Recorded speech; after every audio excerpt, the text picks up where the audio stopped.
Good morning, everyone. Good morning. Good morning. I think I know most of you, but we're going to do some introductions. My name is Julie Snow. I'm the Director in Accessibility Resources.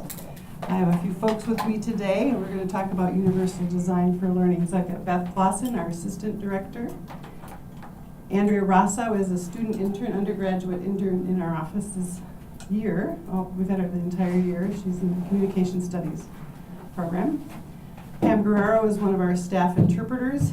She'll be with us for a few minutes this morning. And then a little later, Dr. Laura Jacoby is going to join us as well to share a little bit about how she lays out her online courses. So the topic today is ensuring a good user experience through universal design for learning.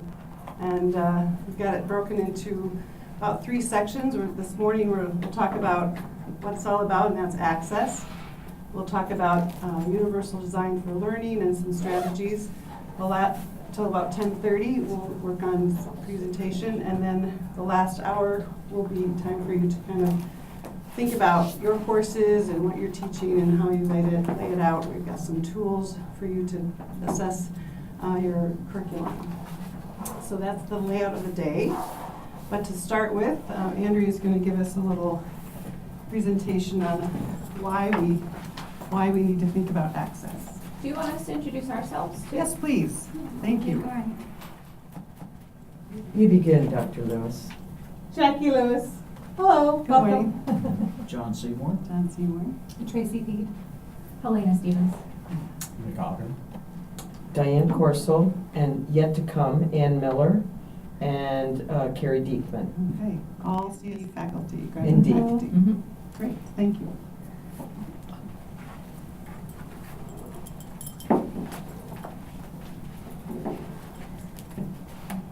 All right.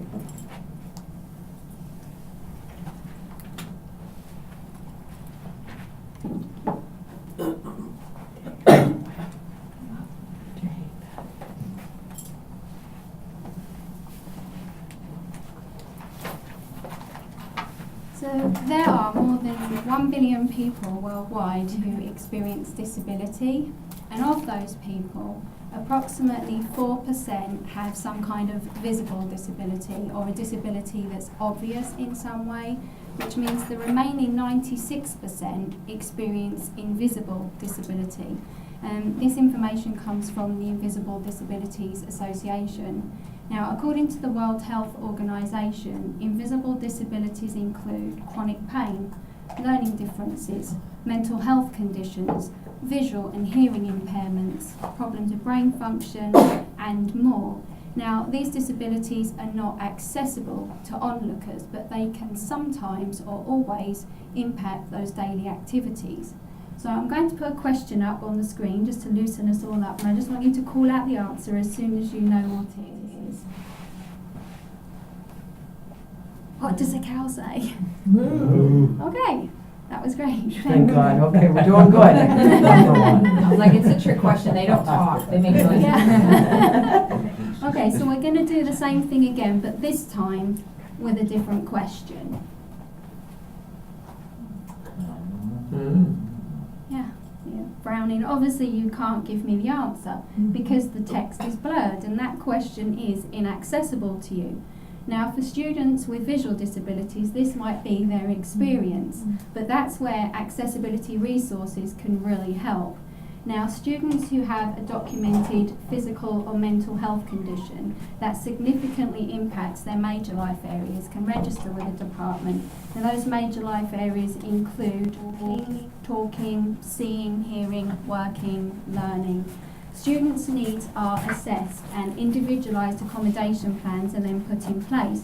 Now, for students with visual disabilities, there are assistive technologies such as software programs that will read aloud the text on the screen, therefore making the inaccessible accessible. Does a doggy say? Okay, so my question that was blurred was, what does a dog say? Now obviously that assistive technology doesn't come in the form of a cute kid with a YouTube clip, but you get the idea that it will read out loud the text on the screen. So now I want you to imagine that you're sitting in listening to a professor during a lecture. Think of this course like 270, but it's the building robots that run people's lives. Okay? That's kind of the way I think about this course. Instead of trying to decide how to build something with a ping pong ball across the table, we're trying to decide how people make their decisions to consume and make their decisions to produce. That's basically what's going to go on in this class. Now, I don't know about any of you, but I actually didn't understand a word of that. And as humorous as that clip might initially seem, that can actually be the experience for students with attention or cognition problems for whom listening while trying to process and remember information and writing at the same time as simply inaccessible. Now, depending on the accommodation plan a student has with accessibility resources, a note taker might be allowed and requested, which is a student enrolled on the same course as who provides notes for the student in need. Students may also be able to take their exams in the department in a quiet, distraction-free room. They may be afforded extended time during which to take their exams. And with support such as these, and there are many, many more supports, the inaccessible becomes accessible. So now I'd like you to situate yourselves in the MSU theatre, and I want you to imagine that you're watching your favourite play or your favourite musical, and I happen to have a clip from one of mine.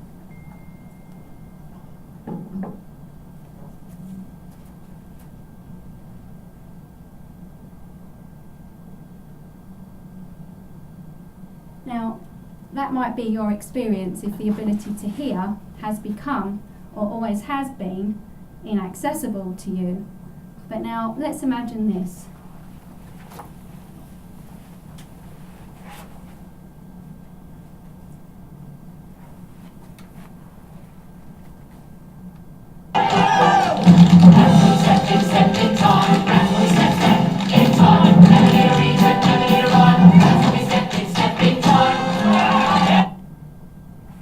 How wonderful and powerful it is, access to language.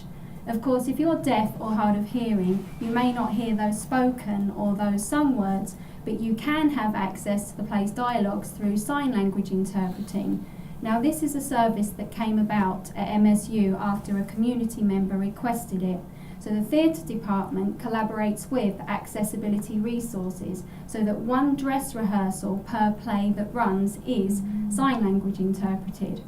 American Sign Language students and members of the deaf and hard of hearing community are invited. Therefore, the inaccessible has become accessible not only to MSU students, faculty and staff, but also to our wider community. Now, as you all know from the introduction, I currently intern for Accessibility Resources, but what you don't know is that the disabilities highlighted today, visual, cognitive and hearing disabilities, are all experienced by me. So I always wear glasses, but I have a rare disease that means sometimes I lose my sight. That same disease attacks my brain and causes cognition problems sometimes, that my ability to listen, process and remember information while trying to write or type at the same time are simply inaccessible, and it can really feel like professors are going at 100 miles an hour, much like the clip that I showed you. I also have hearing loss that crept up on me very subtly over a long period of time until one day I realised how much I had been straining to hear. Now, these disabilities are invisible and they're accessible to you only because I have made them known. And the truth is, we don't know who around us is experiencing disability.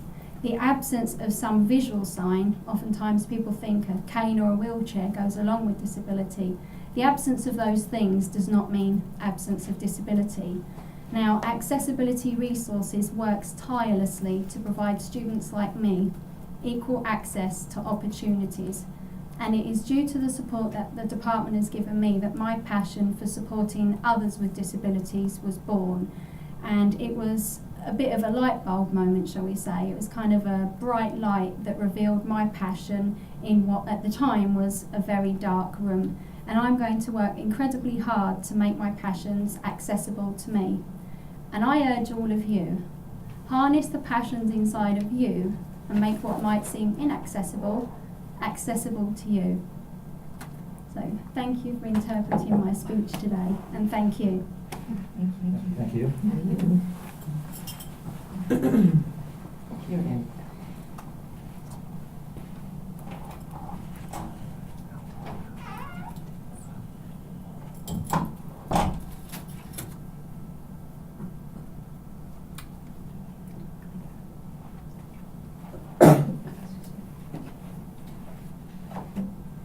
Okay.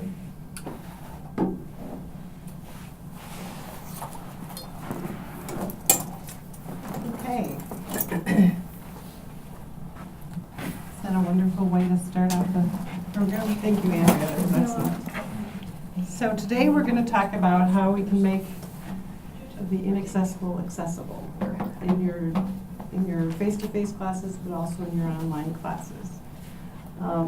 But before we do, we just want to give you a little bit of an overview again of how the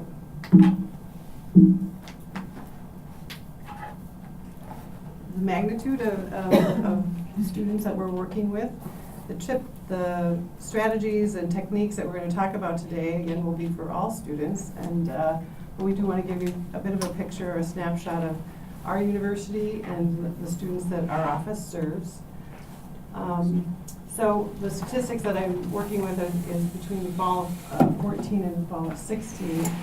We've seen an increase in students, most definitely, students that are registered with our office. There was a 24% increase in students registered with accessibility resources during that time. That number continues to go up. The majority of the students that we work with are students with invisible disabilities, and that is a fact. 72% increase in students with mental health diagnoses, and you probably in your area are well aware of that. We also have seen a 71% increase in students on the autism spectrum. So within our office, we have about 800 students registered with our office right now. We know that there are more students on campus with disabilities that don't come forward. That's a given. And so it's a growing group of students with a growing group of unique needs. This is just kind of a breakdown of these. This information is also in the folders that we've provided. But it shows kind of the numbers. We have students, students that are registered with our office need to be determined to have a disability as defined by the Americans with Disabilities Act. That's a broad definition. ADA defines a disability as any physical condition, mental health condition, learning disability, physical impairment, hearing, vision, any type of impairment that significantly impacts a major life area is how ADA defines it. That's broader than, for example, the K-12 system that utilizes the IDEA criteria for students to qualify for special education. So we have students that register with our office that, yes, they may have used special education services in the K-12 system, but there are others that have never used that service, but yet are eligible and defined as a student with a disability. So ADHD, autism spectrum are on the increase. We have a small population of deaf students, yet they require a significant amount of accommodation. Hard of hearing is a group that's growing, most definitely, and so using microphones, using captioning in all of your lecture materials and videos is imperative. Systemic or chronic health conditions, that's an increased group of students as well. So we have students that have chronic illnesses, lupus, Crohn's disease, cancer, rheumatoid arthritis. They may do fine for several semesters and have a flare-up. It can impact attendance. So those health conditions can really impact their progress through their studies. Learning disabilities, when I came here almost 18 years ago, that was the largest group of students that we worked with, most definitely. And that basically we continue to work with students with learning disabilities. Mobility impairments, mental health, psychological is the fastest growing group. And then traumatic brain injury. We have several students that we work with that have had a traumatic brain injury. Blind, we have students, it's again a small number, but yet they need a significant assistance with accommodation. And then limited vision, folks that are losing their vision in various stages. That's a growing group as well. So it kind of, it crosses a spectrum of all areas. Many students will have multiple issues, multiple diagnoses. So it's a diverse group. Common accommodations that our office provides. The three most common are note-taking support, as Andrea mentioned. It is helpful to a student if they struggle with hearing the lecture or processing information quickly. We have a system that we recruit another student in the same class and section to provide a copy of their notes. That's a system that's feeling a little archaic, and so we're looking for options, technology options that can assist with that, because it's not very efficient, I guess you'd say. Audio textbooks, students that have a learning disability in reading, vision impairments, they can submit requests to get their textbooks in the audio version. We then contact the publisher and get an e-text, and we are allowed to give the students license for soft screen reading software called Kurzweil that we can give to the students to download on their personal computers. And it's a screen reading software, so it reads the textbook. I was going to just share something with you yesterday that was demonstrated at TR, Okay. which you may, and I said, where's Julie? She's not here. She needs to hear this. They demonstrate, there's an add-on to PowerPoint that immediately captions, and it was very accurate. Excellent. And you can then download that script automatically. So it may be something you want to talk Yes. to, Mark Mark or Matt about. I've seen it demonstrated twice. Very impressive. It doesn't dance well with Max yet, Okay. but I'm told they're working on that and it should come in a couple of months. Yeah. So, but I mean, and to the tune of people around the table being responsive at a distance from the computer, and it was still getting accurate language. And you could choose to have it fall in at the top or the bottom of the PowerPoint slide. It was very unobtrusive and very accurate. Good.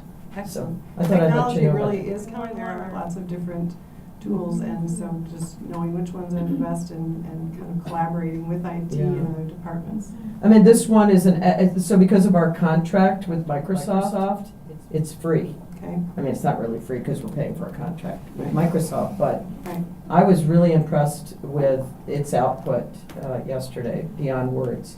Is it just connected to the PowerPoints, or Right now, it's just connected to the PowerPoint, but what I thought was powerful was just this ability to completely print out the entire transcript, Mhm. instead of relying on a friend to take notes, Yep. or at least have it as a backup As a plan. backup, yeah. Can I Good to ask know. a question? When you, you showed us See. that list of the students, are veterans also accessing services through your, I'm just curious. Our veterans access services, they are. We do have several veterans that are Oh, so registered they with are. us, Okay, that's but good. I think they are a bit reluctant. So I Okay. think there are more out there that would be eligible for our services, but they're a bit cautious. Okay. I was just- Veterans and international students are Oh, two those are areas the that populations. seem a bit reluctant.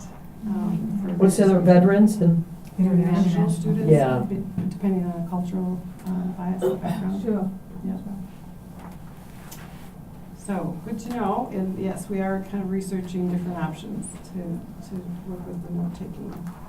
Alternative testing is the other large accommodation that we provide. So students that have a disability that impact their ability to take exams, whether it's they need extra time, they need a distraction reduced environment, they need technology, a screen reader to read the questions, they need a scribe to write the answers.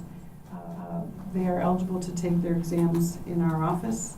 We proctor over 1,200 exams a semester. It's a significant program. It takes a significant amount of staff time to organize. So students schedule their tests with us. We reach out to the professor, request a copy of the exam. We proctor, we time it, we have security cameras, and then we return the exam back to the professor once the student has completed it. I have a question. I'm new to understanding how the system works. So Okay? for a student to get accommodations for a test example, would they have already been registered with Yes. Thank you. the services? They give you some sort of documentation that supports their level of need, and so they'd already be in place, and it's just a matter of coordinating, providing materials and setting up times. Correct. Okay. Students that are eligible to utilize any of these accommodations, and there are others as well, they are first registered with us, and that means they have met with either Beth or myself. They've provided documentation, current documentation of their disability. If it's a health condition, it needs to be from their medical provider, mental health from their mental health provider. Learning disabilities tend to be documentation that comes from the K-12 system if they're traditional age students, or whoever did the assessment to identify that. We look for current, for LD or something that's more stable, I guess you'd say. We can go out maybe 5 years, but we look for something 3 years or less. We meet with Beth, they meet with Beth or myself, we look at the documentation, and more importantly, we visit with the student and find out how does their specific disability get in the way for them as a student, what are the barriers. So we don't just solely focus on the documentation, it's we need to hear from the student. And from there, we establish an accommodation plan that will list the types of things the student is eligible for. So every student, we have 10 students with ADHD, that each plan may look very different. And so if it's part of their plan, we then train the student in the process and procedures for each of these accommodations. And at the college level, it's very much the student's responsibility to come forward and identify themselves as a student with need, and then also to follow those process and procedures. We don't do things automatically. We don't send professors every semester a letter from our office automatically. The students need to come in and initiate what they need. Thank you. Yeah. Okay. So Beth is going to take a little bit of time just talking about accessible content and what students with disabilities or barriers need.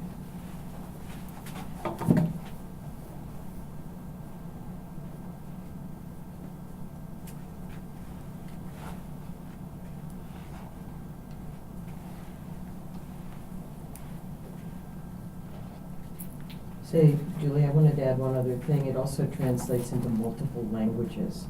So again, if you're trying to reach out to international students, that may be, Yeah. I was pulling out my notes from TR. I've given you the URL to Okay, thank download you. it if you want to check it out. Thank you. Kathy Hughes is really probably a better Okay. contact. Okay. But if at that URL, you can download the add-on to your PowerPoint if you're on a PC and test it out. And then the other, the smaller URL I gave you, you can decide what language you want it to speak to you in. Excellent. I should be trying to fire that up later on here. We can demonstrate it. Yeah. Julie, I have one more question Yes. before you transition. About how long does it take for students to get approved for accommodations, and how far in advance, say we have an incoming student who's expressed need, should they contact you to make sure they're set up to go for the start of that semester? That would be ideal. We like to meet with students once they've been admitted, and they are, but how much time it takes is usually how much time it takes to get the documentation. If they have their documentation, it can go rather quickly. Once we meet with them, it starts instantly.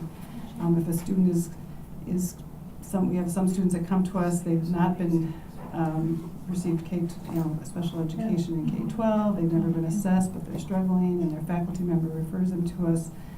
That can take a little more time, because then we try and help them figure out where they could go to be assessed, based on what they're describing.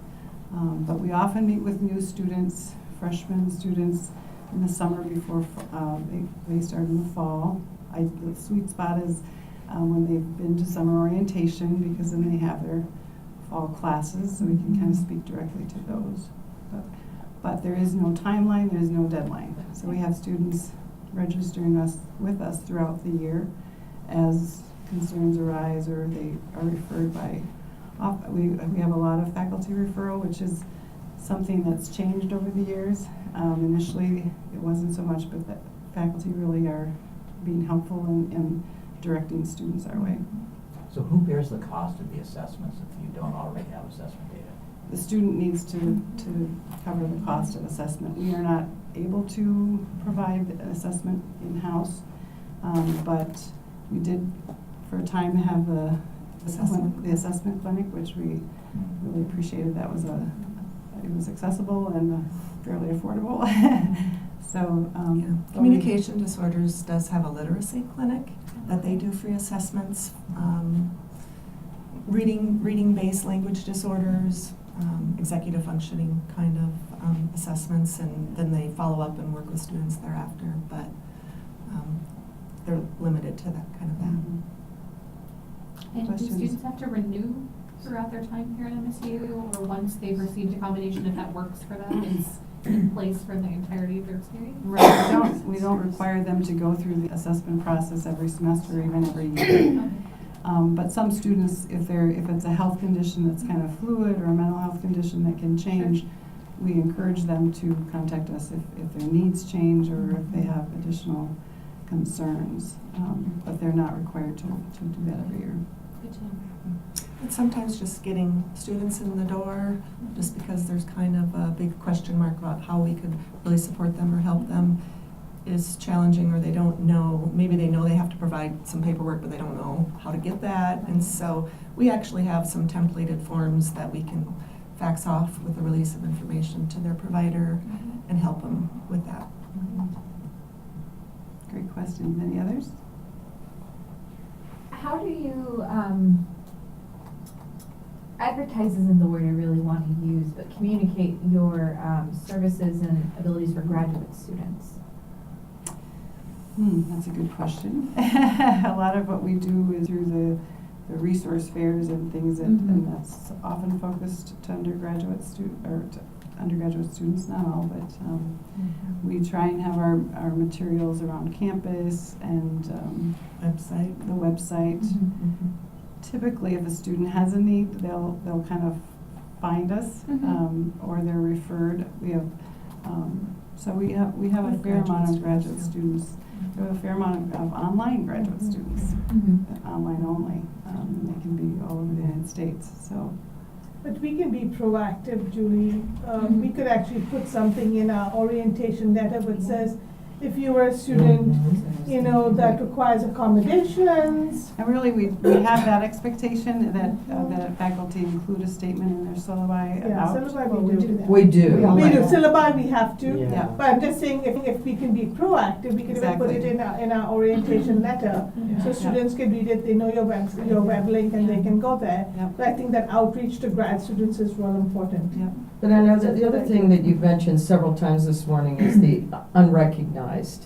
And I think we have so many students that would qualify, but they don't know how to bring themselves forward, or they're reluctant to. And I do think that's another way we can be more proactive as Yeah. well. Maybe they don't even know, like, that's something that they could get. That that is a That's service for That's a them. common comment from Yeah. students, really the ones that come kind of late in their undergrad or Yes. undergraduate. I wish I Yes. would have known this before. Yeah. They never realized, so.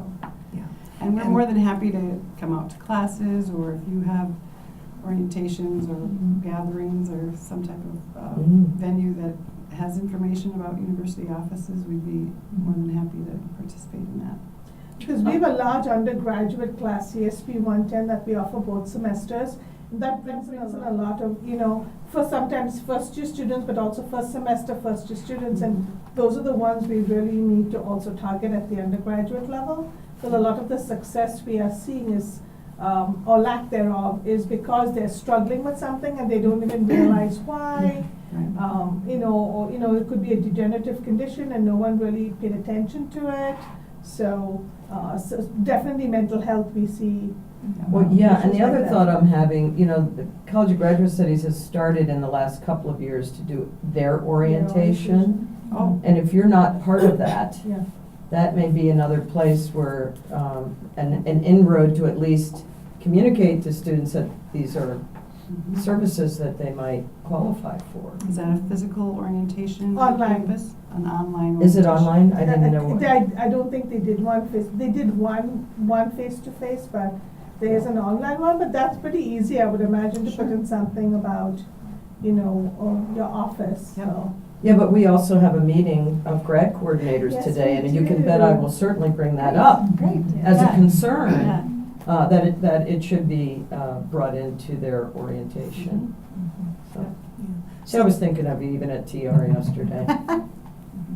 So the barriers would be the stigma of disability, and particularly when you look at our highest population of students now, students with mental health diagnosis, the stigma is even more so.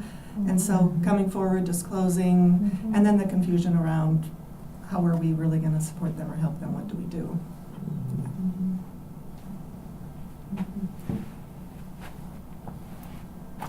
Okay, so I'm going to be looking more specifically at learners with disabilities and some technologies that we encourage and look at in support of some of those different groups of learners with disabilities.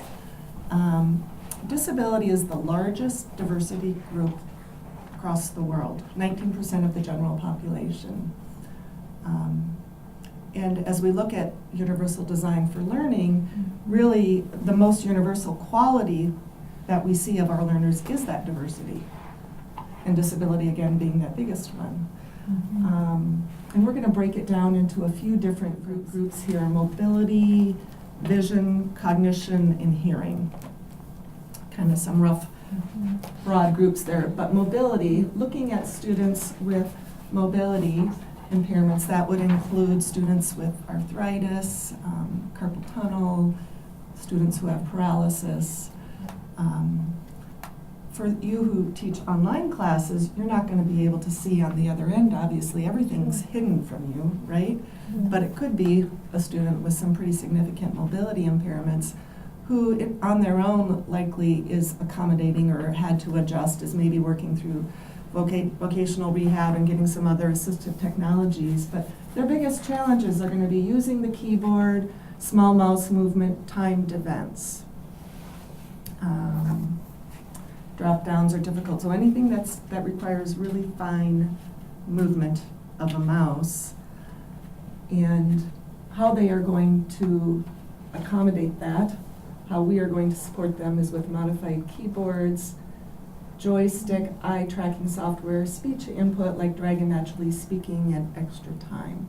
People have heard of Dragon Naturally Speaking. It's a voice dictation program. That one's pretty common. There are many different versions to that, including professional versions. But we have that assistive technology. If a student is using that, they likely have it personally on their own computer as well. It takes a little bit of time, not much, but to train it.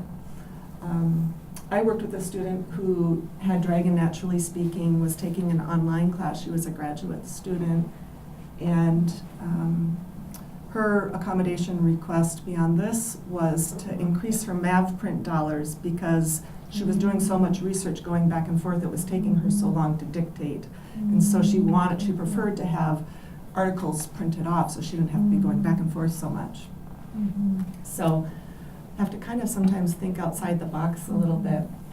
That challenge of timed events you will see pretty consistently with students with disabilities, all different types. Timing can be difficult with online instruction. The next area we're going to look at is vision impairments. Keep in mind when you're considering your learners and some of these disabilities, the challenge or limitation is in varying degrees. So somebody with a vision impairment, don't automatically think it's a student who's blind. That would be the most significant impairment. A lot of students with vision loss though, okay? And their challenge is going to be with images, particularly if they don't have any kind of description of what the image is, graphics, videotapes, color, small or difficult fonts, cluttered or inaccessible formats, poor heading, and again, that timed event. How they will be accommodated. Screen reader called JAWS, that is used for somebody who has significant vision impairment. If it's just vision loss, they would likely not be using JAWS. For those of us who are sighted, if you would listen to it, you would be actually fairly annoyed because it reads really fast and warbled, and blind users are so adept at using it that they usually have the volumes or the speed set pretty high as they're reading through everything. But to understand how JAWS would work, you would have more sensitivity in the layout of your website or a paper, because really what it does is it reads headings, and a user who is blind has to navigate through headings, and if there aren't headings and layouts structured, they're reading through everything. So headings that's my first plug for headings and structure. Zoom text is a magnifier, so that would be for somebody who has vision loss. A lot of the Microsoft programs anymore have some built-in. I don't know if you know, on the control, you just push plus and it will magnify the screen, you know, or minus and it decreases it. So there's so many built-in features now. Video description, we currently don't do that on campus, but we have third-party vendors off campus that we would look at. Extra time, accessible software and learning management systems. Accessible software, that one's a tricky one on campus, especially a campus this size.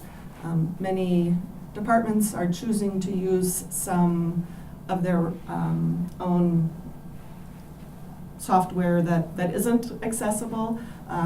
Things like my math lab, my Spanish lab, put out by Pearson, are examples of that. But we currently do not have at the university a procurement system in place to kind of screen those things better.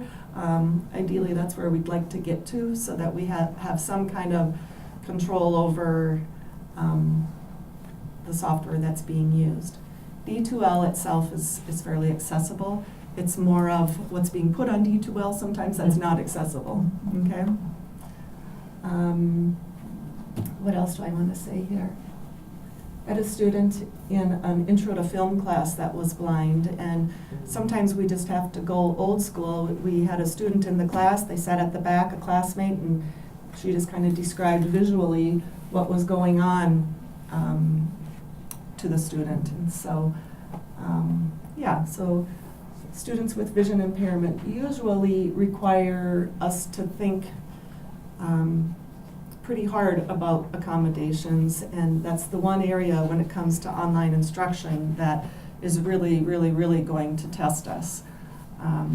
Several graduate students in a technical communications course, and they rely quite a bit on Adobe Connect, which again is a really challenging software system for a student with vision impairment. So if we can get ahead of it, we're doing better, but oftentimes we're kind of reacting to what's presented to us because of the software choices. And so ideally, again, and we would be able to be presenting and using software that's more accessible.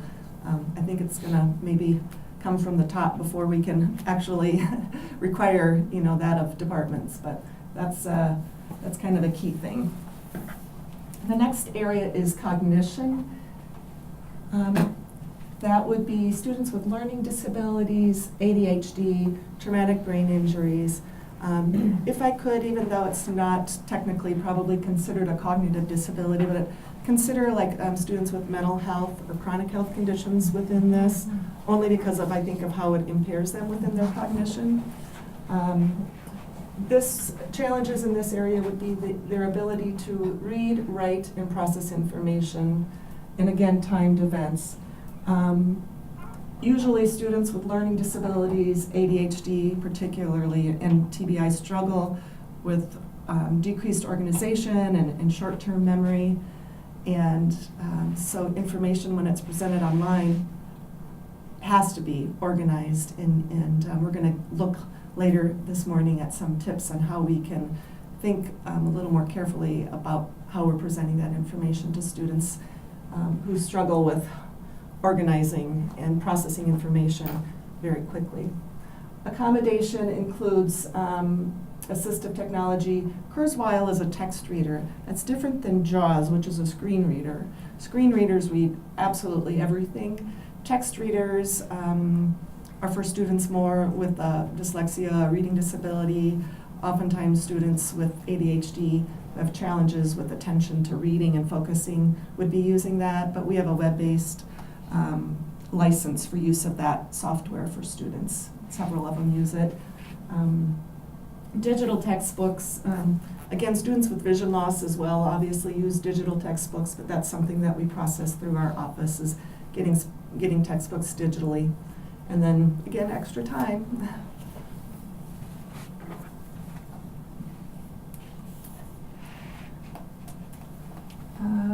Students with hearing impairments. The demonstration you saw earlier with, that Andrea did with Pam was a pretty good example of the challenge that could be presented to a student. Anything with audio output and teleconferencing, and again, there's so much that we can do anymore with technology online with audio output and posting videos and such. So just to be really, really mindful that that has to be captioned, have to have an interpreter, even using real-time transcription might be an option, which would be that the captions would be posted by something that's being presented live. Okay, that's called CART, real-time captioning.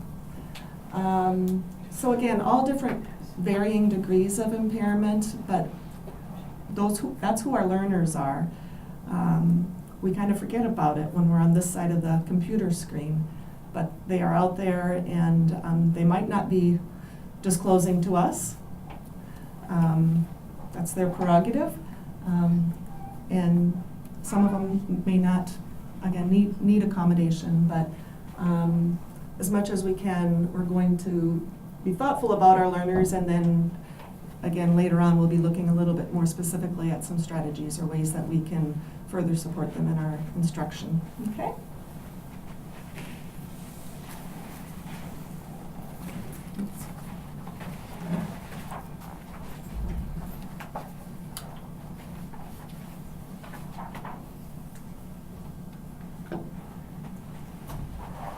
Welcome. Laura Jacoby is joining us. She's going to be helping. We're going to watch a short video, and then she and Andrea are going to give us some examples. So universal design for learning. Universal design, if we're all familiar with, started with architecture, curb cuts, power doors, building our buildings that are accessible from get-go. So universal design for learning is taking those same strategies of thinking about access at the beginning before we create something, to make it not only accessible to individuals with disabilities but also to all learners. And they found that universal design it helps students with disabilities most definitely, but it helps all learners. So we're going to watch. University of Washington has a program called Do It, the Do It Center. They received a federal grant several years ago, and they are kind of the go-to place for all things universal design. So we're going to watch a short video. While I wasn't ready. That's all right. It gives a good overview of strategies and things we need to do to make sure that our online courses are accessible. So we'll watch that, and then Laura, Dr. Jacoby. Yep. I got it from Do It, but this is an example from Colorado State University. But So you did say it was Washington State, or? this video University is from of Colorado State. Washington. The University of Washington Do It Center has a wonderful resource, for all things universal design. They have a faculty room section that's very good. And so we're going to watch this, and then Dr. Jacoby and Andrea will spend a little time on demonstrating how they outlined their courses.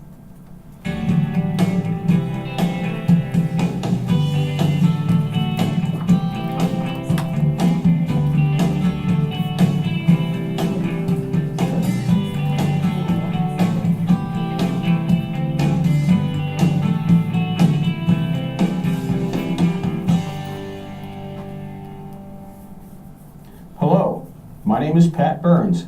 I am the Associate Vice President for Information and Instructional Technology at Colorado State University. I'm also a professor of mechanical engineering, and like you, I'm concerned with improving the academic achievement and retention of our students. As we all know, students today arrive at the university with very different sets of skills, life experiences, abilities, and learning styles. Some are non-traditional students with heavy extracurricular obligations. Others come from abroad and speak English as a second language. A smaller but significant number have some form of disability. How do we educate such a diverse population of students? Fortunately, we can turn to a large body of literature about best practices for teaching and learning. One such practice, which I'd like to share with you today, is a concept known as UDL, or Universal Design for Learning. The first principle of Universal Design for Learning is the long acknowledged best practice of presenting concepts and information in multiple ways. I believe that one of the goals of good teaching is to try and reach every student in the class, not just the best students. And I think a lot of traditional lecture courses may be geared towards students who do well at listening to a lecture and then repeating that information on examinations or using that information on examinations. To me, teaching is all about communication and maximizing the student's experience so that anything new I can bring to the table might apply and stick to some of the things they already know. So for me, I'm trying to get real clear on how students process information and learn, and I know that they learn it different ways. The thing I like about Universal Design for Learning is that it maximizes student learning by increasing the numbers of ways that students get to see information. And I think that more students can be reached when you use many alternatives to traditional lecture. So, pull out our clickers. When we talk about student diversity, we also need to consider students with disabilities. At CSU, we have approximately 750 students that have identified themselves as having a disability. Of these, roughly 75% have a learning disability. The number of students with non-apparent disabilities may in actuality be higher because the students either may not understand their disability or may even be reluctant to come forward and ask for assistance. Students with disabilities can be found in every discipline and every major. Universal design principles help us reach and engage more students, both in and outside the classroom. It's not surprising, therefore, that instructional technologies are another important element of UDL, and one issue of particular importance is the development of web materials that everyone can use. One thing we can all do that would make a huge difference at CSU is to take more care in the way we develop our web pages. By adhering to well-established guidelines for web accessibility, our web content becomes easier for everyone to access. Information can be easily translated into a variety of formats. Students with disabilities benefit, but so do users of older technology and those using the latest portable devices. With the ever-increasing role of technology in education, it is imperative that our instructional materials be accessible to all. As a public institution, we're obligated to do this by law, but it's also just the right thing to do. Another hallmark of Universal Design for Learning is its emphasis on engaging students through multiple learning modalities. So I try to plan before class and say, how do I break this class into sections? I can give some information, I want to practice some information. I want to draw something, I want to see a visual cue, I want somebody to stand up and teach somebody else. I want them to draw a picture of what we just covered. It's about me planning ahead enough to accommodate the different ways people learn, because if I only teach the way I learn, I'm going to miss too many people. UDL also promotes active learning. In my class, I do a lot of active learning. I really like more of an interaction and less of just me talking. But with a group this large, if I ask them questions and I ask them to raise their hands, no one wants to do it. And so, because no one wants to be the person who's wrong with their hand up. So the thing I like about the clickers is that I get students to answer questions, which gives me immediate feedback about where their level of understanding is, and then I know if I need to talk about a topic again. One of the most effective ways to engage students is by sharing our enthusiasm for the topic we're asking them to learn. I think that when professors are excited about the material, it just kind of spreads to the students and they get excited about it. And especially when the professor shows how the material really applies to real world situations. Closely tied to the principle of providing multiple opportunities for student engagement is the idea that students should be given, whenever possible, additional ways to express their comprehension and mastery of a topic. I've come to learn that students learn best three ways, and I call it the 3 Ps, through projects, performances, and some kind of presentations. And I try to get away from lecturing and dumping information to them and give short lectures, asking them to come together and co-teach each other, to practice something, to draw me a picture of what I just taught, to find another way that taps into the many ways we process information. They like the fact that there are opportunities to show what they know outside of traditional examinations. That they can do group examinations, that they can do problem solving, and that they can show their knowledge in alternative methods to traditional examinations. So much of our learning is recall. I give it to you, you give it back to me, but it's not very deep. And that's why I've got to find ways for you to present it or somehow build a project around it or perform it some way, because then it's a much deeper learning. I know you've worn it and it's going to stay with you much longer. When that happens, I mean, students light up, and that's the reward that I get in teaching. How we interact with our students, both in and outside the classroom, can profoundly affect student performance and retention. As a foreign student, I really required some time before I could get interactive with the professor.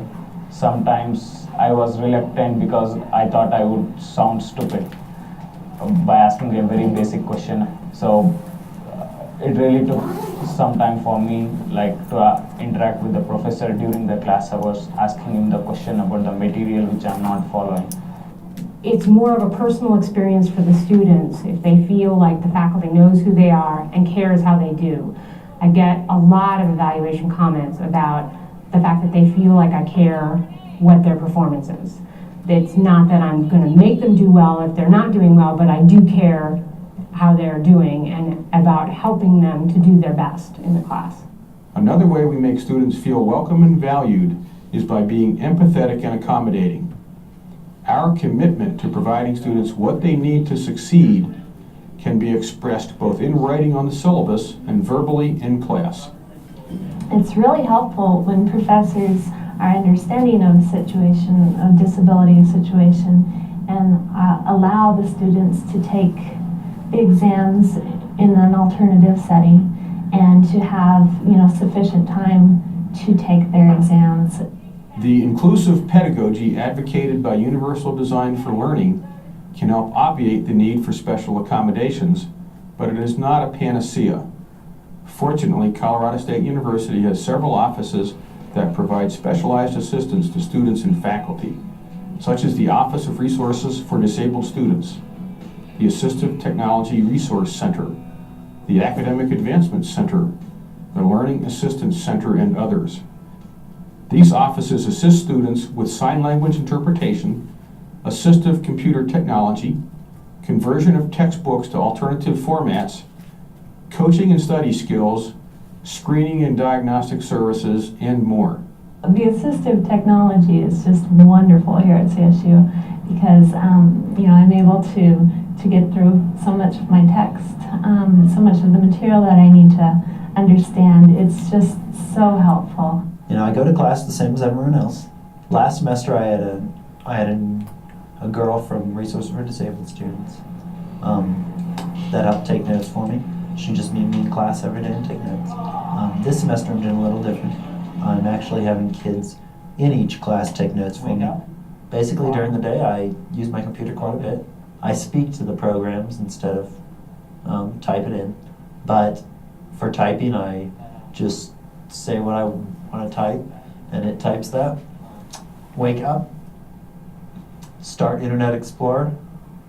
By anticipating diversity in the classroom and designing instructional materials to be usable by everyone, Colorado State University. Instructors can actually help reduce the need for many individual accommodations.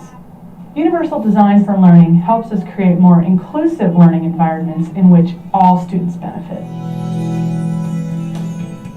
What all of these practices have in common is they reach and engage the maximum number of learners.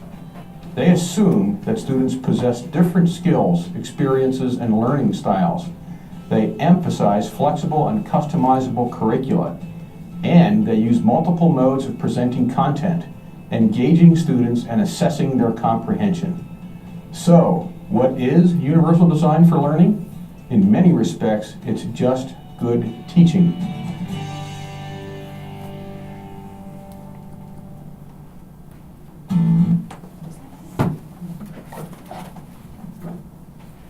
So that gives you an overview of universal design for learning. Dr. Jacoby has joined us today and taking that into the online arena and going to share with us how she structures her courses.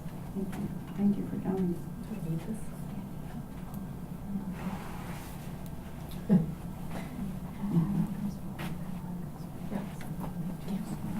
Good morning. Good morning. So, when I was asked to speak on this topic, honestly, I was a little bit apprehensive because I felt like I'm not an expert in adapting online courses for accessibility needs. What do I know about that? And then I talked with Andrea, who's a current student in, can you hear me okay? Either Yeah. way? Okay. I talked with Andrea, who's a current student in my online OrgComm class, and she was showing me things about the structure of the class that worked really well for her and she thought fit accessibility needs. And so I realized that there's some overlap in what I research and meeting accessibility needs. And that was exciting and comforting to me to know that even though I wasn't trying to meet the specific needs of a certain population, I was doing that in the things I had already learned.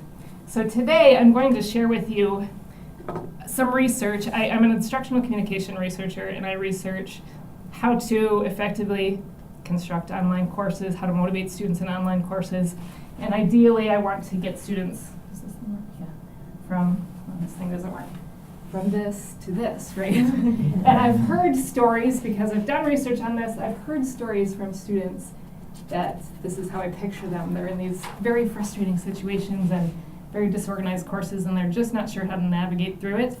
So today I thought I would share specific findings from one study on constructing effective online discussions and lectures specifically, because those are two of the most important instructional approaches we use. Keep in mind that, again, this is not specific to an accessibility needs population, but I think a lot of the information can be useful. And again, I find that comforting because I find it a little bit overwhelming to think about all the different accessibility needs and how do I meet the needs of that population. But instead, or not instead, but in general, I can construct my classes in a way such that maybe I'm meeting the needs of a larger population. So this study was a qualitative survey in which essentially I wanted to tap into student voices about what's effective and what's not about online discussions and lectures. It was 27 participants in a bridge course in an organizational communication course at the University of Minnesota. Moodle was the course management system used. There are some differences between Moodle and D2L, and I'll talk about that and what works and what doesn't in the different formats. So how the course was structured. 33% of the grade in my online classes is based on discussions, which some people might think that's a lot. And essentially you cannot pass the class without participating in the discussions. But that's the point. For me, I want to know that students are really engaging with this material, and so I put a big percentage of the grade. You'll see that I think students found that useful. In this case, with Moodle, I was able to have them, they had to pass one of two quizzes. It was basic text and lecture information that I felt they needed to know in order to post to the discussion board. So it was a gateway. They weren't even allowed onto the discussion board unless they passed one of two quizzes. You'll see later that some students did not like this, maybe for obvious reasons, but. And I did that. The philosophy was that I wanted more informed discussions. I wanted to know that at least they knew the material at a basic level. Then they also needed to respond to discussion prompts. They were weekly discussions, so every Thursday, and I keep this the same, every Thursday they respond to discussion questions, and then by Sundays they respond to others' posts. This is sort of what it looked like. The questions, I use questions that encourage critical reflection, encourage them to apply the material, which I'm sure you're all familiar with doing that sort of thing. So for example, with systems theory, I asked them to go to a fast food restaurant. They have to observe what's going on, sort of observe the inner workings of the organization, and then apply systems theory principles. So what did they find effective? They liked the small groups, typically 7 to 8 students, because in an online class, sometimes it's kind of overwhelming to look at all these student postings, and students don't really know how to navigate through that. And so they liked these small groups. They also liked that they were able to see their classmates' postings. Now that's different in D2L. I have not figured out a way, even working with IT, to allow them to see the other groups. In Moodle, they could do that. But I do post a weekly summary in which I synthesize the responses of all the students and I quote them. I cite things that students say. So in that sense, they are able to see the whole class. They like that there was enough time to process and post responses. So in terms of meeting accessibility needs, Julie was talking about giving students extra time. I think an online course in general, if you structure it so that there's enough time between, so in this case, once a week they had to post to a discussion board, they liked that they had that time to process. And I think the discussions were much more thoughtful because of that. And then they liked application of real life experiences. What didn't they like? They did not like having to pass a quiz first to post to a discussion board. Most of the students who said that didn't explain why. One, I remember, said test anxiety, and which can be a concern, and I know is also an accessibility need, sometimes giving extra time for a quiz. But the other one I thought was really important point. The other person said, if you don't pass the quiz, you're not allowed to see the discussion, then you're further blocked from learning what you already struggled to understand. So that alone made me re-question the whole quiz as a gateway to the discussion board. I don't use quizzes now, currently in my class. So I was still struggling with that one. And then unmotivated group members was the other thing they didn't like, and that's not something I guess I can necessarily change, but they talked about not liking it when students post at the last minute or don't post in their groups. I also asked them which did you like most, online or do you like face-to-face discussions better? Most of them said they preferred online discussions, which I found really interesting. And I think the biggest part of that, they liked that it was compulsory because everyone had to respond. And so in a live classroom, you can get great interactions, but it's not everybody. There are the people who never want to participate. And so this way you get everyone's perspectives. Plus, they're more thoughtful responses because they have time to think about it and process it before answering. Also, the shy people are more comfortable, and then the dominant people are sort of inhibited from dominating the conversation. Some people, I thought this was interesting, liked the quiz first because it encouraged active reading and a more informed discussion. They said live discussions can go off topic. And this I thought was really cool, that some students were actually rereading the discussions to grasp the concepts better. That's really exciting to me in an online discussion, that they have that opportunity. The same was essentially the more and the less. So people said they like time to process response, but the live is more natural.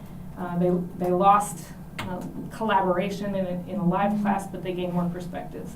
And then the people who said less felt it was less natural conversation, and one person said, well, I don't read anybody else's posting, so I don't get others' perspectives. Well, maybe if you would read others, then you'd get that. And then the recorded lectures, so how those are structured. I use a PowerPoint presentation with an audio voiceover.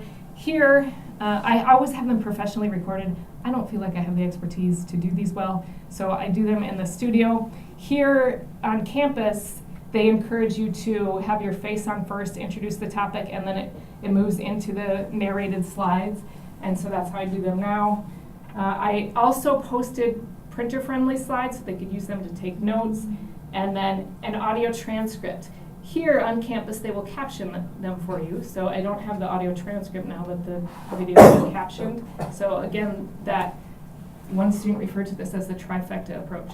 They liked these options. So in terms of meeting accessibility needs, that's a great way to have all these various options for students. So this is an example of what they would see. With Moodle, it was kind of cool because you could click on the, if you needed to go back to a slide. It's different with D2L, but somewhat similar. So what did they like? They liked that the lecture was available in various forms, the PowerPoint slides, the transcript. So if you don't do captioning, transcript is another opportunity to make that flexible. And then the narrated slides they also liked because they felt like it was a more like a live class, like you're still connecting with the instructor. They liked that they were concise. It's not surprising, I guess. All of us tend to have shorter attention spans. So mine are anywhere from 8 to 31 minutes. Most of them were 15 to 20 minutes. And I know that that's what the people here at CEDL recommend too, keeping them brief to motivate students to actually listen to them, watch them, and still highlight the key information. And then they liked that it was informative, highlighted key points. Things they found ineffective: lack of connection to the textbook. So this is partly my philosophy as an instructor, is that you can read the textbook yourself. My job is to give you more than that. So I'm constantly bringing in outside research. I will highlight key important points from the textbook, but I also bring in other stuff. And some students didn't feel like there was enough of a connection there. So what did they like overall? Most of them liked the online lectures versus face-to-face because of the shorter length. And I think most importantly, they liked the control of learning. They could choose their pace. They can pause, they can rewind, they can review lectures. And I think that's really cool that, that you can reinforce your learning. And I think that's also really important for students with accessibility needs, who maybe need more time to process depending upon the accessibility need, and can do those things, stop, rewind, etc. The same, people who said same was because of the pros and cons. And then people who said less, again, it was that lack of connection to text material and then lack of nonverbals. I think you can still have immediacy in online lectures with your voice. You could do videos and show, your face, but it is still different, right, than being in person and building that relationship. So in summary, I think in terms of meeting accessibility needs and meeting just the larger population, having a clear structure, clear information, and some of that I think Andrea will talk about. Teaching presence, so trying to build that immediacy and connection in whatever ways you can in your online lectures and emails with students, inviting them to meet face-to-face. And then consistency, I think, is another way to meet accessibility needs and the needs of all students. I always have things due on Thursdays and Sundays to make it easy for students to always remember. Consistent lecture lengths and consistent requirements in the discussion postings, etc. And then having options, different ways to adapt. So like that trifecta approach, having the lecture available in 3 different formats. And these are just the publications based on this study. Questions, comments, thoughts? So I was curious, as I'm wondering if, you said the students like like the online versus face-to-face. Could it be also that they are the people for whom online maybe more convenient, and so that they are biased how they sure. Understanding? Sure, I was just wondering if that's a. And then the other thing is, when did you post your prompts?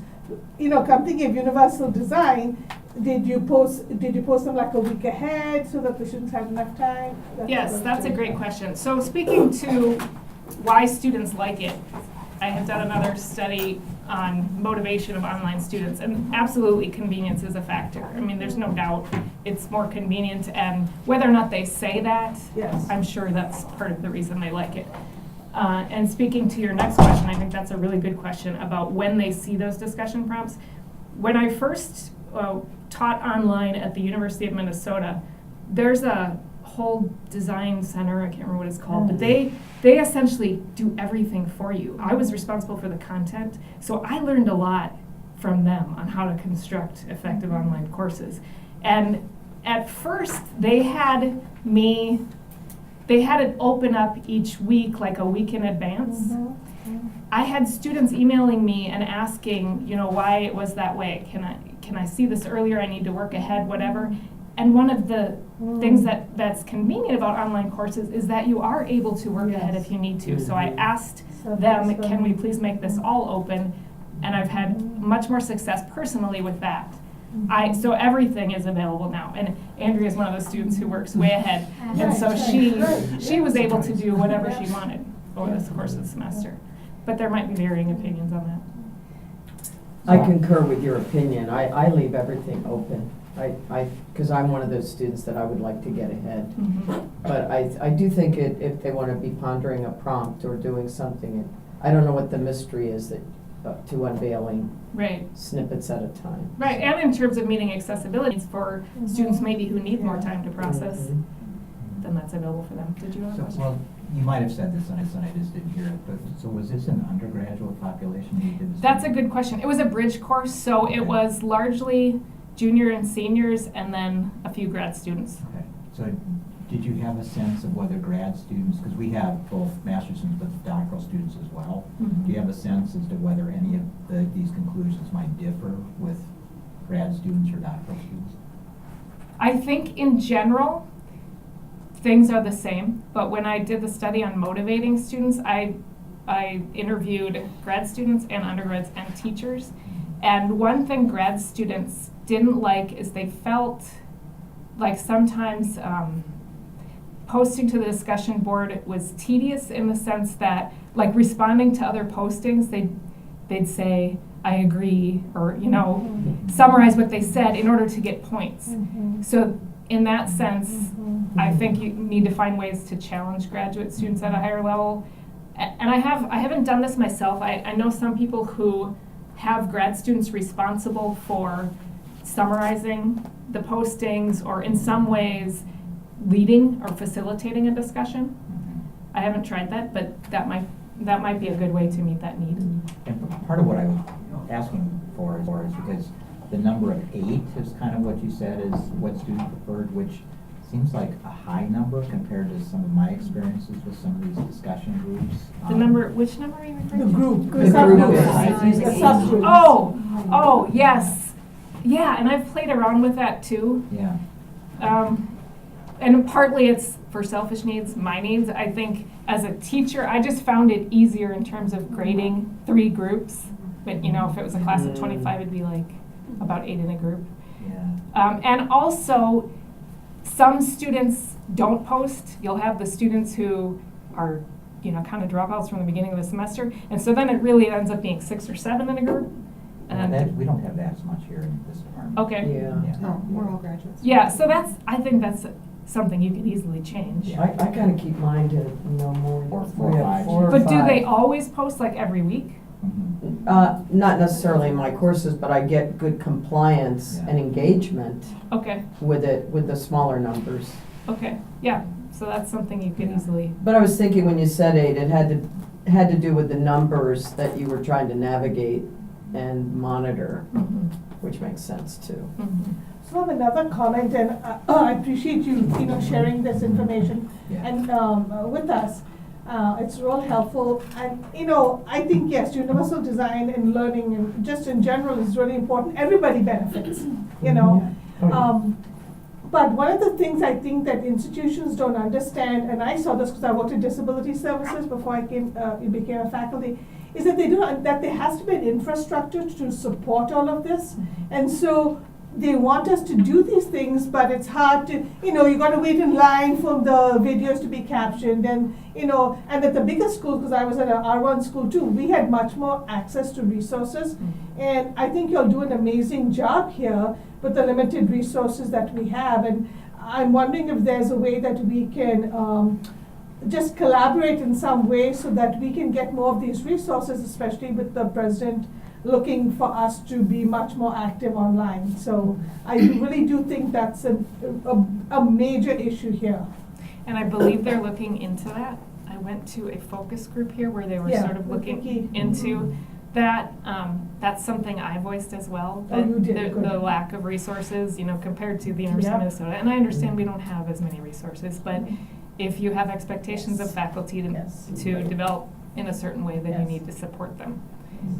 Yeah, and I mean, there are people here, Michael Manderfeld, people in CETL who can help, but they can only do so much as well. Laura, when you had the quizzes, were they timed quizzes when you were using those, or non-timed? I think I had an hour. It's a 5-question quiz. Nobody ever used an hour. But in terms of meeting accessibility needs, if a student ever came and said we needed more time, then I could give extensions for specific students. You just mentioned the anxiety piece, so I was just wondering Yeah. about that. A lot of times that I find the anxiety piece is there even if they don't meet Exactly. criteria.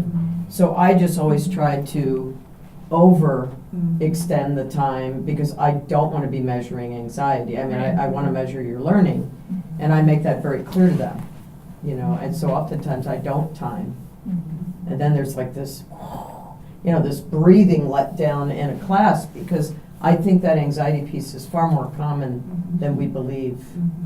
We have such a test-conscious society, and that this right or wrong answer, and if you're trying to engage in critical thinking, I think all of those suggest that we should be more liberal with our timing. Yeah, and for my purposes, I didn't care if they knew the answers right away. I was happy if they were just diving through the textbook to find them because that meant they were learning the information before they posted to the discussion board.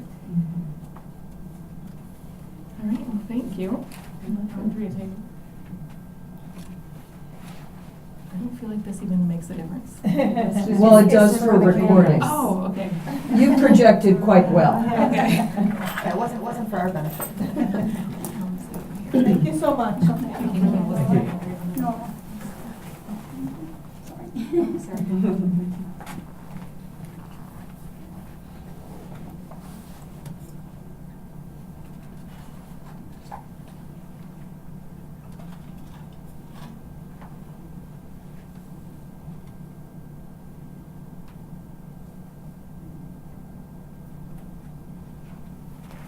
Okay, so I just wanted to address actually a comment or a question before I get into this because it might be useful to hear a student perspective. So you're talking about the group size with the online courses being about 8. Now I'm on Dr. Jacoby's organisational communication class this semester and there are about 8 in our group. But when you think that the requirements are that we have to respond to one other student we post ourselves by Thursday and we respond to somebody else by the Sunday. And there are 15, 16 weeks in the semester, so if we respond to one other student, it means I'm only really responding to a student a couple times, but there's a broader variety of responses and input there from other students, which is a bit closer to what you get in the classroom. So people have different styles, there's different qualities in terms of the posts that other people make.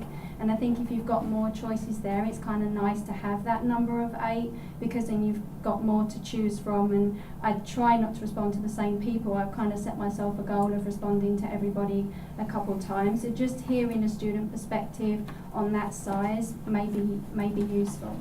So I feel really grateful that I get this opportunity to talk to you about my experiences as a student at MSU. I have taken approximately 8 courses online as part of my undergrad degree. After this semester I'll have 3 courses left before I complete my major. A majority have been in the classroom, but I'm finding more and more that on-campus classes, more and more professors are utilising D2L as a means to share resources for students, newspaper articles, links to websites, podcasts, that type of thing. And so I think some of the things I'm going to talk about today may be helpful to know in terms of what students maybe think works and doesn't work and how maybe some of the formatting and content is perhaps a bit more accessible than others for all populations, for diverse population, and really more in keeping with that universal design. So I've been sure to preserve the identity of my on-campus professor here, but what you see here is a screenshot taken from a course that I'm currently taking on campus. Now if I go to the course home and then I click on content because I want to find all my materials, what you can see here, I've clicked on readings. There are 21 topics in that list. They're not organised by any identifiable reason, so I've got PDF documents, there are scanned chapters from books that appear here, there are links to podcasts, links to newspaper articles, and it's very jumbled. You can also see some of them in parentheses have a due date that they're supposed to be read by. These don't even correspond to the current semester. Unfortunately, they're from a previous offering of the course in a different semester. So unfortunately, you can see straight away, this causes a lot of student confusion. So there's no rhyme or reason to the way it's structured, it's not streamlined, it's very time consuming, and some of the links appear under the links section as well. So I think from our point of view, it's time consuming and confusing, and especially for people who perhaps are not as so au fait with technology and they're new to D2L, they're trying to navigate their way around. And it probably causes the professor time, because I'm sure there are lots of questions about when work is due by. So compare that to a screenshot I took from Dr. Jacoby's organisational communication class. So when I go to the content section, you can see very clearly on the left-hand side, we've got lesson 1, lesson 2, lesson 3. Lesson 1 corresponds to week 1, lesson 2 to week 2. So I've clicked on lesson 6. Immediately you can see all the materials for that week are together in one place. There is no searching around and fumbling around. So whether it's a PDF document, there are some study notes and an overview. So she will tell us what she anticipates we will learn that week. The study notes contain keywords and concepts that we can expect to understand by the end of the unit. And then there is a PowerPoint slide presentation, and additionally there is a recorded lecture, which I'll come to in a little bit, but it's very streamlined, it saves time, it reduces confusion, and immediately I'm engaged with it. It's very easy to use and just incredibly easy to find your way around. So what I have here is, I have a screenshot here from the class I'm taking on campus, and this is one of about 20 slides in a PowerPoint presentation. And I took this one. A lot of the PowerPoint presentations have these bright colours, the blues and turquoises. They may look very nice, but they are very distracting. For students with or without visual impairments, I think, you can see it's almost like a block paragraph. It's long sentences, it isn't broken down into a bulleted list. There's no subpoints, and it's very unclear. And I spent several times reading this to try to conceptualise what it is I'm supposed to take away from this. And so by capturing this, you can just see, to me, it's not really conducive to being accessible to everybody.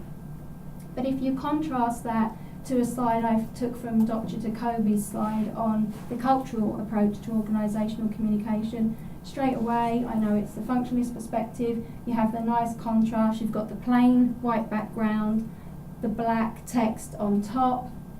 We have emboldened font here. If there's authors of a particular works in a year that I would like to know at least, maybe other students wouldn't, but I'd like to remember this, I'd like to learn this, it kind of jumps out at you off the page there.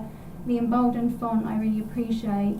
The bulleted list, there's space in between these points, the key points are clearly identifiable, and the indented subpoints, so if something goes off of that main point, I kind of understand how it all fits in.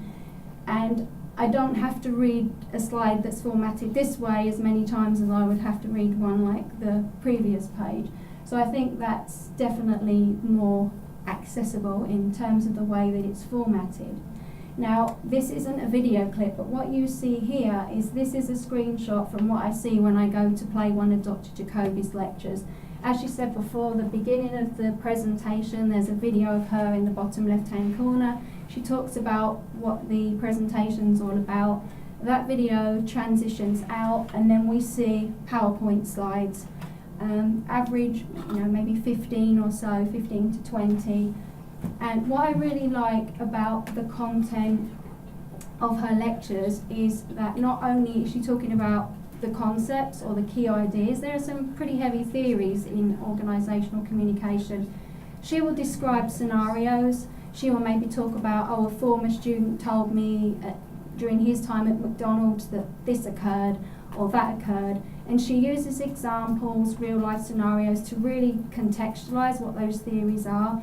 And I think that's really important, because what you want students to do is you want them to understand how it applies to real life, not memorise things for tests. And I think because this is formatted the way it is, I'm still remembering those concepts from week 1, and I really have internalised a lot of the material. And you may think this isn't new to see the lecture recordings on D2L. this is the first time I've actually had a lecture of this kind in the 8 to 10 courses I've taken online. So this is the first of its kind. Somebody mentioned before about online courses. For me, I have very unpredictable health, and I like to work ahead. I like to be able to do some stuff in the classroom because I don't think you can always replicate that experience. I like to do some things online. I go to the cancer centre every 8 weeks and I have an infusion of a medication there, and so I can just put my earbuds, I can receive my treatment, I can listen to Laura, I can look at the slides, and it works really well. But even if you don't have any kind of disability, we all have busy lives, and so it can work well for everybody, and I think it's accessible for everybody. And on this final slide, what you see here is, I just took a screenshot of this.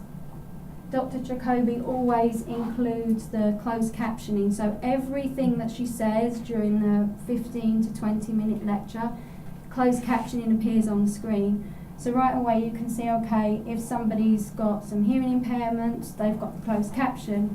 But conversely, you know, if somebody, you know, if somebody's got problems with vision, then they can hear her audibly.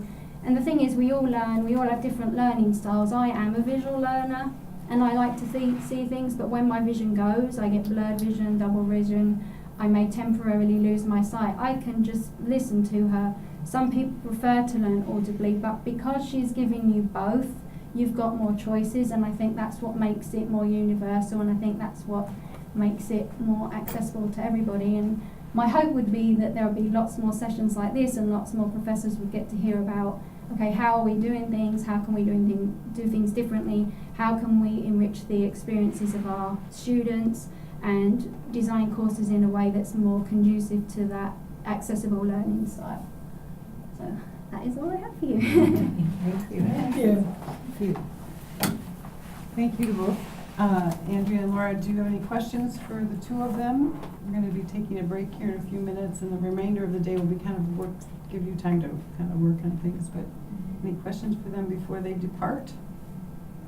Thank you. Thank you. Thank you very much. I actually do have a question. Okay. Because I know that Michael has difficulty getting people to come over to the studio. What got you over there? Your previous experiences, or? Mostly my technical insufficiencies. Okay. Like, I didn't feel, I am a person who wants things to come across professionally. I'm an organized, structured, planner type person, and so I want it done well. And if I do it myself, I will stress over it and I'll be perfectionist, and it would take me a lot longer and it wouldn't be nearly as good. So really, that's the biggest reason. Yeah. So you were glad you went over there, and it was a pretty benign experience. Oh yeah, you. I think they make it so much easier. You know, you're responsible for the content and they do the rest. So. Julie, I have a question actually, it's for Andrea. So Andrea, you said you've taken 8 to 10 courses over here. So in the other courses which, you know, which seemed like a little challenging to navigate for you, did you ever talk to the professors? And I was curious how it was received. That's a really interesting question. I haven't, because I think, what avenue would I go down as an undergraduate student to do that without sounding as though I'm being critical in some way? So I think for me, maybe it's a cultural thing, personality thing, more of a respect thing. But when I was talking to Julie about today and about maybe including Dr. Jacoby, it's because when I started this course at the beginning of the semester and I saw that every single week was up there, I thought this is right in my wheelhouse, because I always work ahead because I never know, you know, how I'm going to be, and I thought this is amazing, this is just going to work so well for me. But no, I didn't, and thinking about how I would actually tackle that and approach that, I'm not really sure. But I think it's the more people you get to talk to about universal design and about the way online courses, or even on-campus courses, like I say, those screenshots are from an on-campus course. There are tons of materials online because professors utilize that as a way of sharing materials. It's really easy to do that, but it's really confusing, and I know I've overheard other students say, oh, I didn't see it on D2L and I couldn't find it and things like that. I mean, I know it's kind of not streamlined, so I spent a lot of time ensuring that I find those materials. But I wish there were an avenue or a way that I could do that would be respectful, and anyone has any advice on how I might go about that, I'd be really glad to hear it. But I think it's a really important point that you make, because, you know, I'm used to it now, but I'm thinking about freshmen, I'm thinking about people returning to school, not so familiar with technology, you know, how they might go about that. Well, that's the reason I asked, is because I know because when I worked with them, some of the faculty were not aware, because their minds also, I think one of the things we have to realize is some of the faculty's minds work like that, so that's what you see on their course is that's how their minds work. No, I'm very serious. I think you're right. You know, and Yeah. so what happens is they don't even understand. Yes. And what we had to do is because of certain accommodations, let's acknowledge where we are.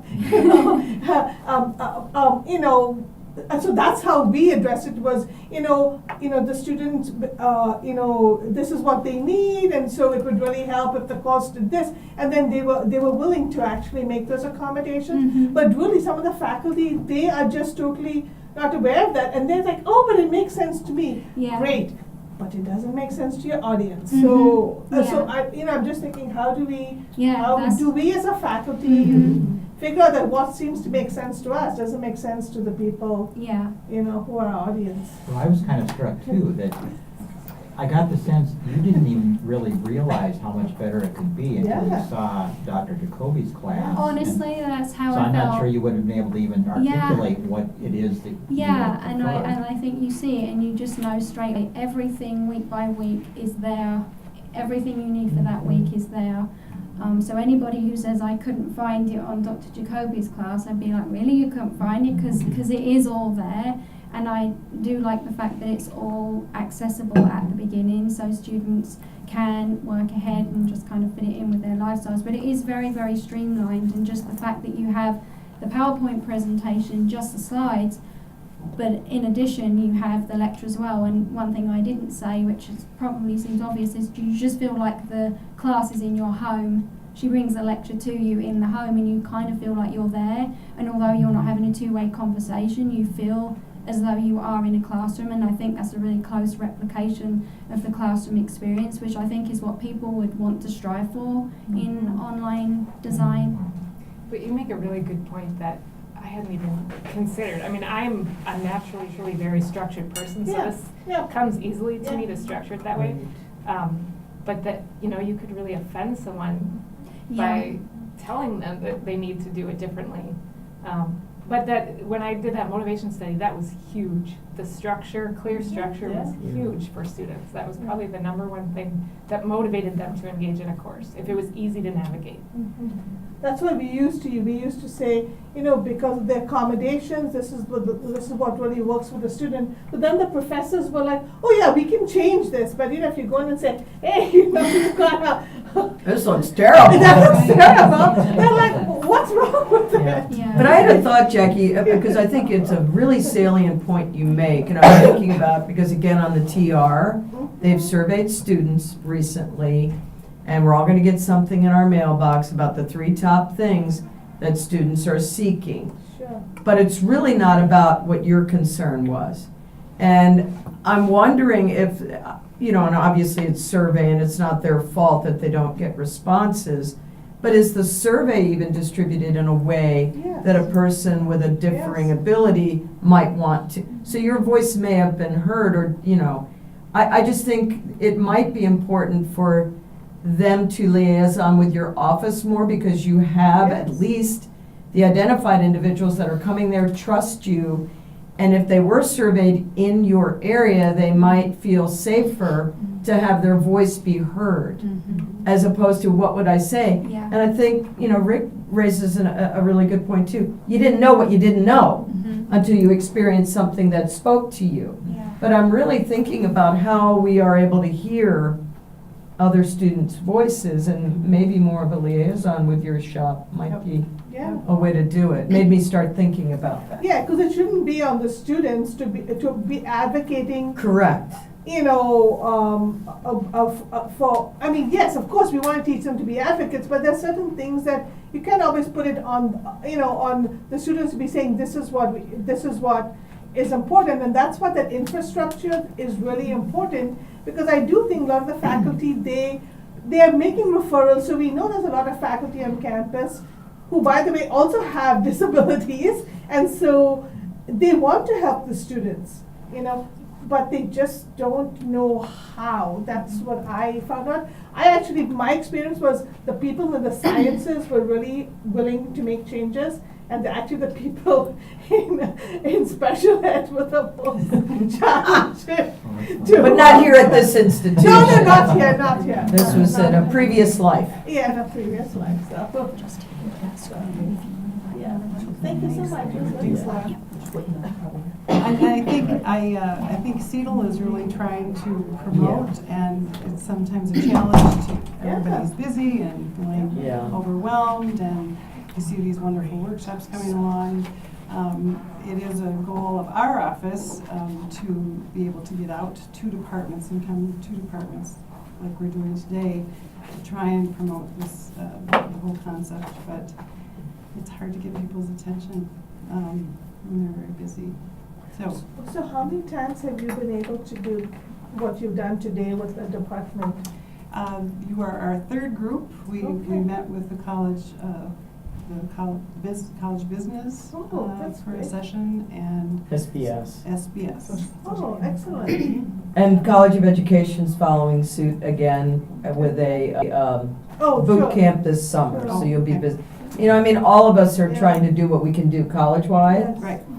So I've set up, we piloted the series. Yeah. Our department has piloted this series for the College of Education this semester.